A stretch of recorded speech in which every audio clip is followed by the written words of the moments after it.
Hello friends, स्वागत आहे तुमचं एव्हरीथिंग चॅनलमध्ये।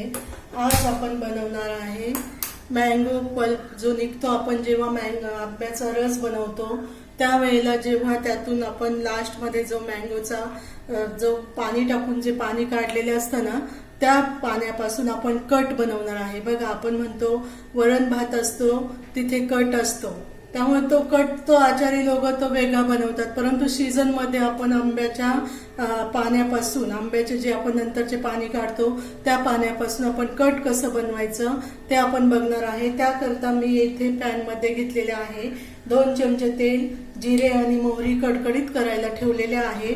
त्यानंतर यामध्ये मी घेतलेली आहे हळद चिमूटभर, अर्धा चमचा काळा मसाला, अर्धा चमचा हिंग, मिरची आणि थोडासा हिंग आणि थोडीशी धना पावडर।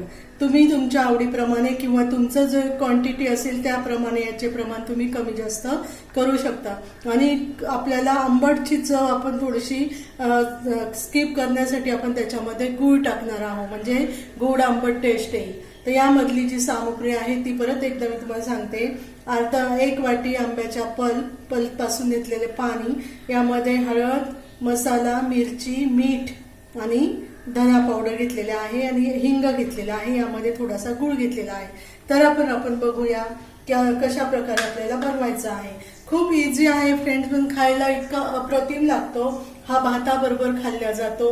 आपण नेहमी बघा लग्न कार्यामध्ये गेल्यानंतर कट असतो, वरण भात कट असतो, त्यावेळेला आपल्याला पण खूप असं खावंसं वाटतं, परंतु आंब्याचा जो पल्प पासून बनवलेला जो कट आहे आंब्याच्या पाल्यापासून, हा पण सेम जसल्या तसा लागतो। त्या कटमध्ये खोबरं घातलेलं असतं, परंतु आपण आंब्याच्या कटमध्ये आपण नॅचरल पद्धतीने बनवत असतो, त्यामुळे तुम्हाला मी सांगते की यामध्ये तुम्ही नॅचरलच ठेवा, खोबरं वगैरे काहीच घालू नका। कारण आंब्याचा पल्प हा ज्या वेळेला आपण नॅचरल पद्धतीने त्याला आपण हे देऊ ना, बनवू, त्यावेळेला ती नॅचरलच लागेल आणि त्याची टेस्ट आपल्याला अप्रतिम आल्याविना राहणार नाही। आता हे मसाले वगैरे तळल्यामध्ये मँगो पल्प टाकून द्यायचा आहे।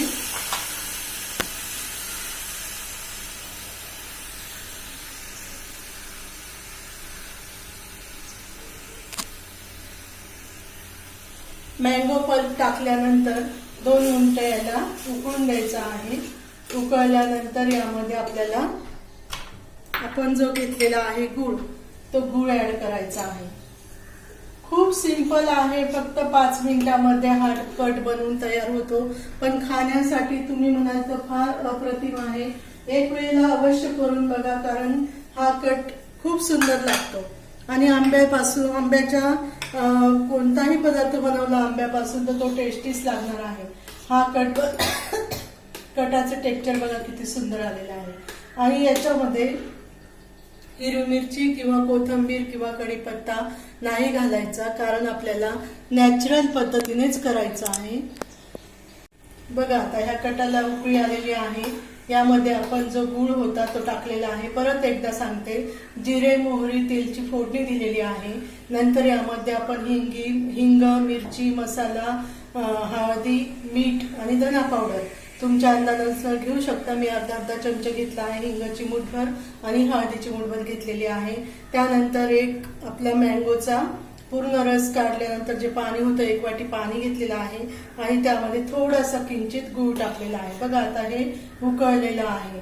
उकळल्यानंतर आपण एका बाउलमध्ये काढून बघूया, किती सुंदर झालेला आहे। हा तुम्ही प्लेन भाताबरोबर खाऊन बघा, असं कोरं पण पिल्या जातं बरं का, कोणी नुसतं पितं पण हा, त्यामुळे तुम्हीच बघा आता किती सुंदर आणि अप्रतिम झालेला आहे। आपला हा कट बनवून रेडी आहे। तुम्हाला कसा वाटला ते मला तुम्ही कमेंट्स मध्ये नक्की सांगा।